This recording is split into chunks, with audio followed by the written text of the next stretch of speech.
arrancamos tema de esta mañana, ya de vuelta aquí en la Cocina Bají, con Ana Elisa Villalaz. Y vamos a hablar en primeros pasos sobre el cuidado integral del niño. Esas cosas que usted puede hacer en casa para procurar, pues, el bien y la felicidad de sus pequeños. Como ustedes lo saben, inició la escuela, nuestra experta psicóloga, inició la escuela y había el tema del coronavirus, o está el tema del coronavirus.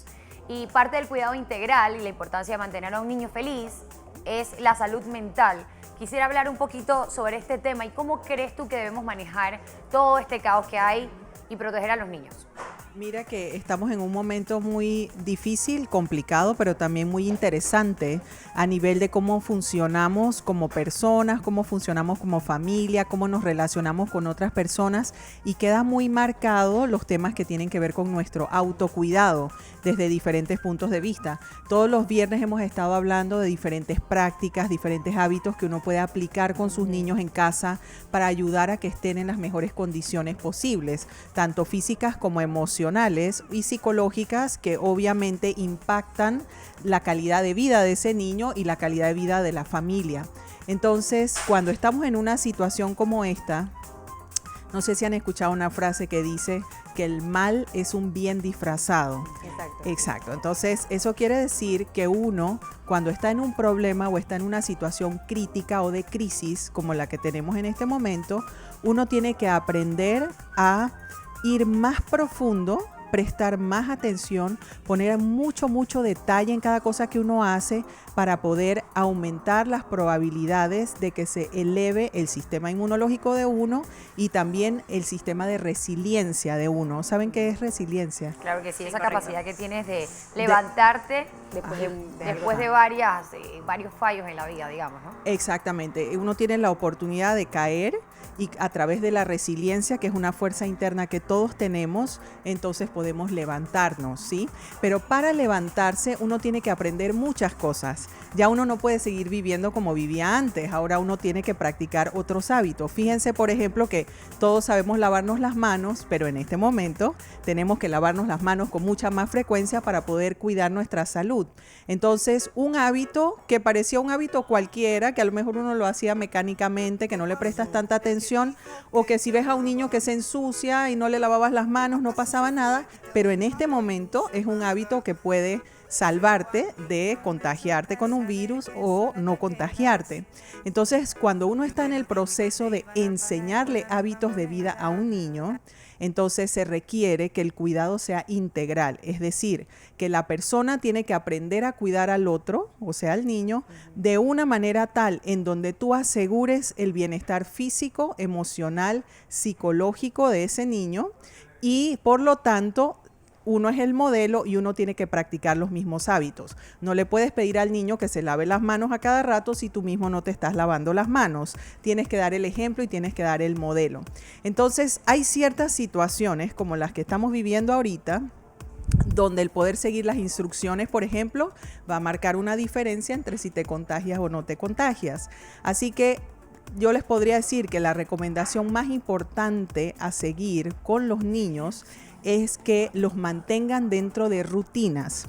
Los niños necesitan mucha estructura externa. Ellos, por ejemplo, cuando es más tarde, pueden ser muchas menos horas de lo que para nosotros significa es más tarde, ¿sí? Por eso es que uno les dice, vamos a ir a comprar algo en la tarde al supermercado. Y entonces es, mamá, ¿cuándo vamos? ¿Cuándo vamos a ir? ¿En qué momento vamos a ir? Sí, porque la percepción del tiempo de ellos es muy diferente.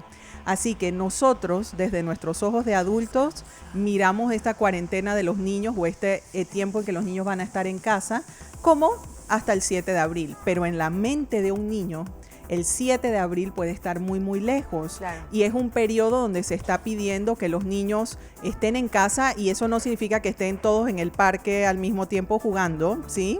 O sea, que no es que están de vacaciones, y eso es muy difícil para comprender a un niño. Yo he conversado con varios niños que tienen todo un plan de vacaciones en este mes, de ir a la playa, de querer hacer esto, hacer lo otro, y realmente no estamos en esa situación. Entonces, en una circunstancia como esta, tienes que cuidar a tu niño de una manera integral, es decir, tienes que atender muchos puntos de vista y mantenerlo adentro de la casa para que el niño pueda estar bien. Ana, si tuviéramos que hablar por lo menos de edad, ¿cuál sería la edad en donde nosotros debemos como reforzar ese desarrollo integral en el niño, considerando que a medida que va creciendo, lógicamente, aunado a lo que fue practicado, enseñado desde pequeño, pues lo que irá desarrollando. Pero como para tener una idea más o menos entre qué edades sería donde uno debe ir mostrando ese desarrollo integral, como bien lo mencioné. Fíjate, eso debemos hacerlo desde antes del embarazo, antes de que el niño nazca. Okay. Yo te diría que para siempre, que lo hagas para siempre y lo hagas para siempre, no solamente para los niños, sino para las personas que tienes alrededor. Okay. No importa qué edad tú tengas, siempre puedes ser un modelo de comportamiento para los demás, pero no solamente un modelo de comportamiento de ser amable y decir por favor y gracias, que es muy importante, sino también ser un modelo de autocuidado, es decir, en este momento, por ejemplo, fíjense que nosotros como adultos nos vemos y nos vamos a saludar de besos y abrazos porque estamos acostumbrados a hacer eso, pero si yo no me acuerdo, tú te acuerdas y tú me recuerdas, ¿ves? Okay. Como en ese momento tú me estás ayudando, sí, tú te estás cuidando, pero tú también me estás ayudando a mí a que yo me pueda cuidar mejor, ¿sí? Porque estamos todos dentro del mismo riesgo. Entonces, con los niños, cuando uno está haciendo una atención integral, uno tiene que organizar una rutina, como si estuvieran en la escuela, aunque no están en la escuela. Entonces, por ejemplo, tienen que acostarse a dormir a determinada hora, seguro se van a poder despertar más tarde, pero han de despertarse, bañarse, desayunar, vestirse, alistarse para poder hacer una estructura de actividades en el día, ya sea jugar, ya sea pintar, trazar, practicar leer y escribir. O sea, hay todo un grupo de cosas que pueden hacer en la mañana y luego llega la hora de la lonchera, del receso, o sea que a media mañana deben comer algo, después hacer otras cosas, después llega el almuerzo. Es decir, traten de mantener al niño estructurado lo más posible, porque los niveles de ansiedad de los niños suben cuando no hay estructura.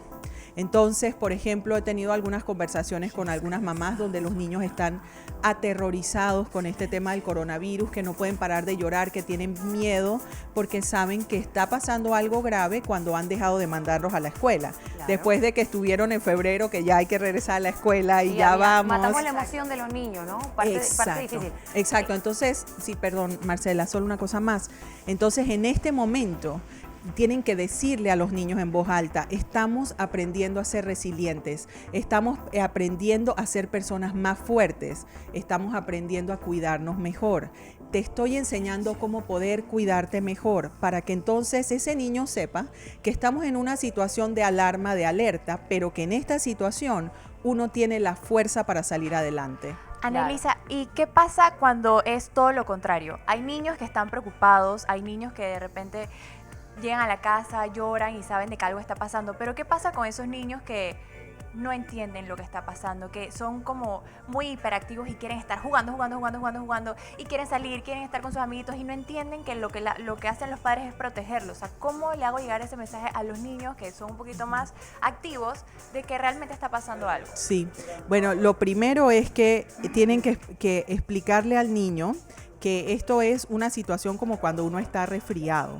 Y que cuando uno está resfriado uno se siente mal. Entonces no quieres que esté resfriado y no quieres que se sienta mal y no quieres que esté en cama. Para algunos niños va a ser necesario dibujarle lo que le estás explicando. O sea, vas hablando y vas dibujando. Dibujando, exactamente, para que puedan ver y el niño pueda entender más fácil visualmente.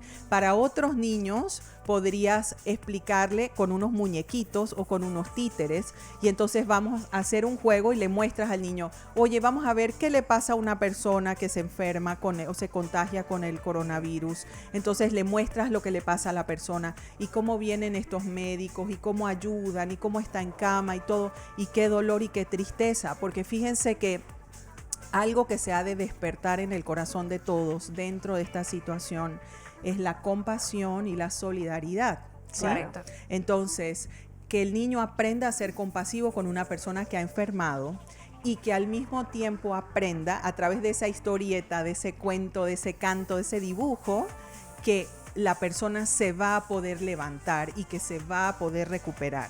Es decir, que uno enseña lo que pasa en el proceso, pero siempre con la dirección hacia la resiliencia y la recuperación. Okay. Esta persona está así enferma, necesita ayuda en este momento y después la persona poco a poco se va a poder ir levantando y se va a ir recuperando. Pero todos vamos a tratar de no enfermarnos. ¿sí? Entonces, ¿qué hay que hacer para no enfermarnos? Y fíjate que los niños que son muy hiperactivos o los niños que son muy ansiosos, por ejemplo, esos espacios de tiempo no existen. Entonces, no siempre pueden organizar la información con una secuencia adecuada. Exacto. Entonces, tienes que hacerle como cuadros o con cubos o con objetos para que le pongas. Primero, uno pone los hábitos que tienen que ver con el autocuidado para no enfermarse.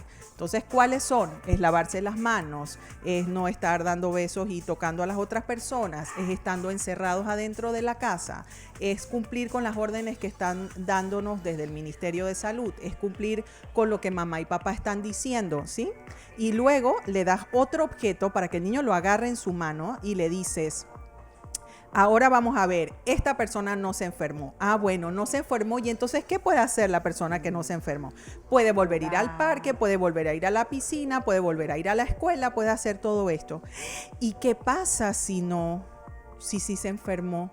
Entonces, ¿qué pasa? Entonces, de esa manera le muestras al niño el contraste y el niño va a poder ir entendiendo y aprendiendo que necesita cuidarse y Claro, que eso lo para hacer estamos lo que le haciendo gusta. todos. Claro. Exacto. Y que además esto no es algo que tienes que decirles un día, todos los días, constantemente. Sabes que es difícil porque para los papás intentar esconder cosas cuando eres papá primerizo, tú juras que es fácil, ¿no? Ay, yo me quedaré callado, pero no, los niños están mucho más pendientes y observando todo lo que nosotros los padres hacemos.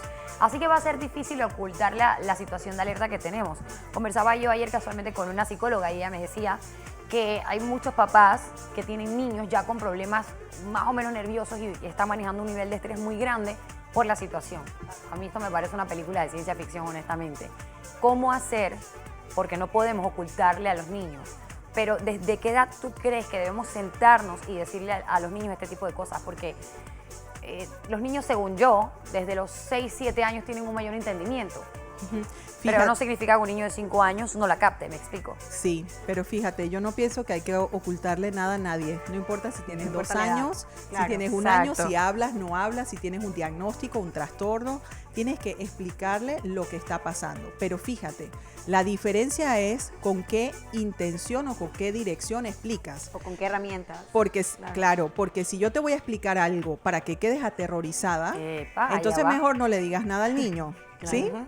Pero si tú le vas a explicar algo al niño para educarlo y para hacerlo más fuerte y para enseñarle que en situaciones difíciles uno tiene que hacer cambios y que uno aprende cosas nuevas y que después uno puede salir adelante, no importa cuántos años tiene ese niño, no importa si tiene 2, si tiene 7, si tiene 15, si tiene 30, o sea, no importa cuántos años tiene la persona. Entonces, ahí lo importante, y ustedes que trabajan en los medios de comunicación y los entrenan para comunicar adecuadamente información, lo importante es comunicar la información de una manera en que el niño se sienta empoderado, es decir, yo puedo hacer cosas para ayudar en esta situación, porque es una situación de todos y entonces todo el mundo tiene que cooperar. Claro. Y al mismo tiempo le enseñas al niño que uno puede fortalecerse, es decir, si se te contagia el virus, si quedas enfermo, tú vas a tener la fuerza para salir adelante, ¿sí? Aunque Correcto. estamos viendo que los niños, la mayoría son asintomáticos y que les da tal vez unos síntomas muy leves, etcétera,